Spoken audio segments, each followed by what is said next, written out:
Selamat pagi. Pada kesempatan kali ini kita akan mempelajari tentang sel, baik itu pada sel hewan maupun sel tumbuhan. Pertama-tama kita akan mempelajari tentang struktur sel, kemudian dilanjutkan dengan yang lebih tinggi tingkatannya adalah jaringan sel. Kemudian jaringan sel hewan. Setelah itu kita akan membahas masalah gerak pada manusia. Kemudian kita akan mempelajari sistem organ. Yang pertama kita pelajari adalah sistem peredaran darah. Struktur sel itu sendiri kita pelajari dulu konsepnya dan strukturnya, baru kita nanti akan mempelajari perbedaan. Sejarah penemuan sel dimulai dari penelitian Robert Hooke, di mana Robert Hooke mempelajari sayatan dari sel gabus. Sayatan sel gabus setelah dilihat di bawah mikroskop, Robert Hooke melihat adanya ruangan-ruangan kosong yang berderet secara teratur. Karena ruangan-ruangan ini berderet secara teratur, kemudian merupakan kosong, Robert Hooke terbayang bahwa ini mirip dengan bangunan sel tahanan di penjara-penjara, di ruangan-ruangan kosong seperti itu. Nah, oleh karena itu dia memberi nama atau istilah ruangan-ruangan tadi yang bentuk-bentuk tadi itu adalah sel. Sel merupakan unit terkecil dari makhluk hidup yang dapat melakukan fungsi kehidupan. Kemudian sel juga disebut sebagai satuan struktural karena yang membentuk dari tubuh individu itu adalah sel, dan sel juga disebut satuan fungsional terkecil karena seluruh fungsi kehidupan dilakukan oleh sel. Dalam melakukan fungsi kehidupan itu banyak melibatkan reaksi-reaksi kimiawi, ya, dan komponen-komponen kimiawi sel mempunyai membran inti sel, sehingga materi genetiknya tersebar di dalam cairan sel. Pada hewan yang sudah atau tumbuhan yang sudah tingkat tinggi sudah mempunyai inti sel. Inti selnya sudah terlihat jelas karena dilindungi oleh membran sel, disebut eukariotik. Eukariotik. Misalnya ini contoh pada tumbuhan. Sel tumbuhan dia mempunyai dinding sel, kemudian dia mempunyai membran sel. Jadi sudah double karena pada tumbuhan tidak mempunyai tulang.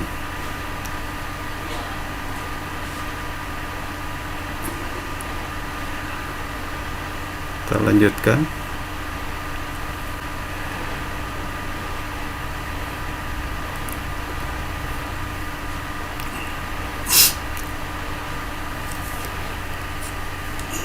Masih tentang struktur sel. Perbedaan sel tumbuhan dan sel hewan.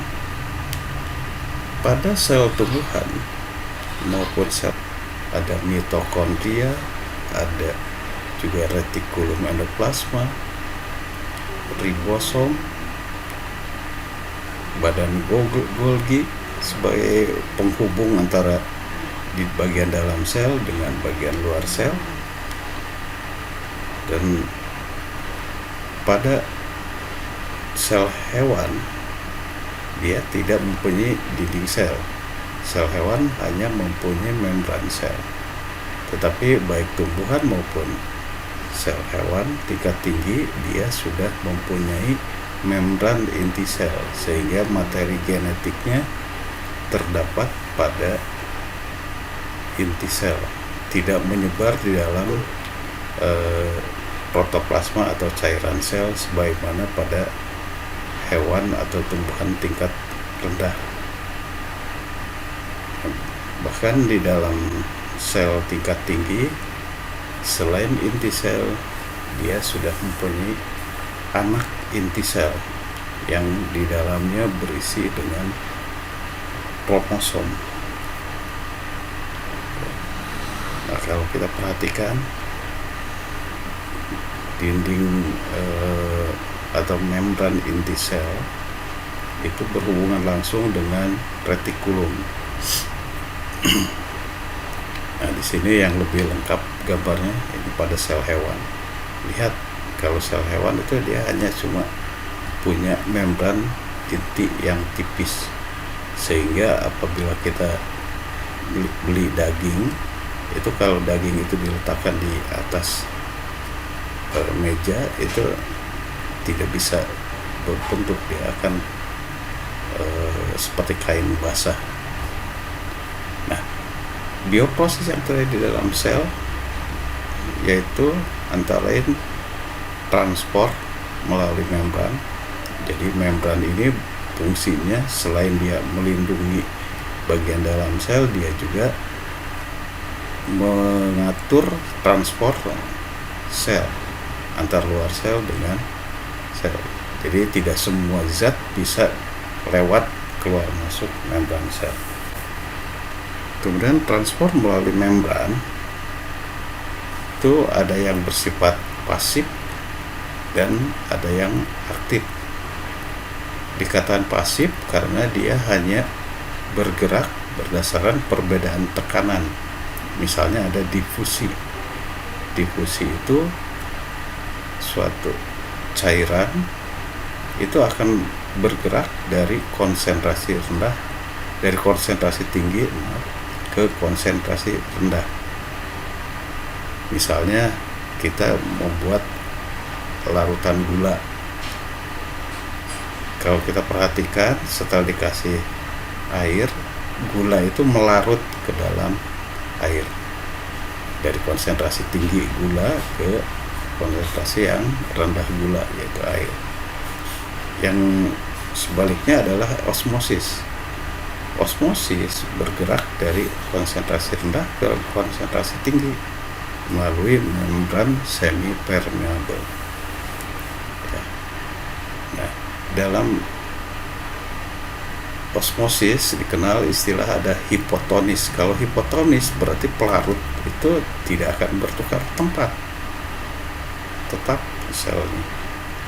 Nah, maka dikenal ada endosmosis. Endosmosis adalah masuknya air ke dalam sel ketika larutan dalam sel bersifat hipertonis. Jadi konsentrasi di dalam sel lebih tinggi dibandingkan di luar sel. Terjadilah endosmosis, masuknya cairan ke dalam sel. Eksosmosis kebalikannya, dari konsentrasi dari dalam sel ke luar sel, di mana luar sel berkonsentrasi rendah. Transport melalui membran yang berikutnya adalah yang aktif. Itu maksud aktif karena difasilitasi, berarti ada eksositosis, ada endositosis, dan pompa natrium atau kalium. Eksositosis itu dikeluarkannya zat-zat dari dalam sel yang sudah dibutuhkan, biasanya yang tidak dibutuhkan biasanya akan dikirim ke luar sel dengan cara dia masuk ke dalam suatu vakuola, vakuolanya bergeser ke arah membran sel, kemudian membran sel bagian luar lisis sehingga materi-materi yang akan dikeluarkan yang tadinya di dalam vakuola akan dikeluarkan. Endositosis kebalikannya, di mana pada endositosis dikenal 3 macam kejadian, yaitu fagositosis. Misalnya ada bakteri itu akan menempel pada membran sel, kemudian bakteri ini akan menjadi di dalam sel karena membran selnya akan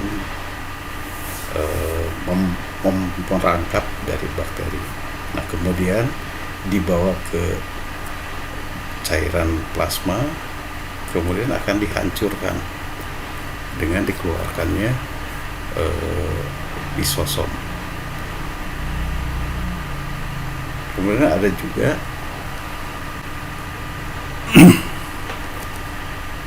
pinostosis. Pino itu minum, seperti minum. Nah, pompa natrium kalium, jadi terjadinya keluar masuk ke cairan itu karena difasilitasi oleh perbedaan konsentrasi antara natrium dan kalium. Misalnya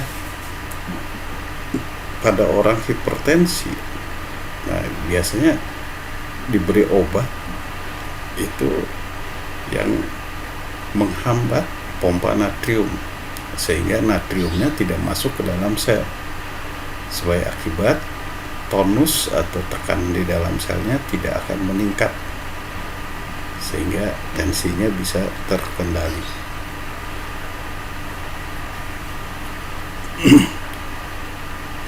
Pompa kalium kurang lebih sama fungsinya, jadi berdasarkan perbedaan ya. Biasanya pompa kalium dan natrium ini kan berkaitan dengan keluar masuknya unsur-unsur kimia. Kita tahu misalnya pada darah tinggi ada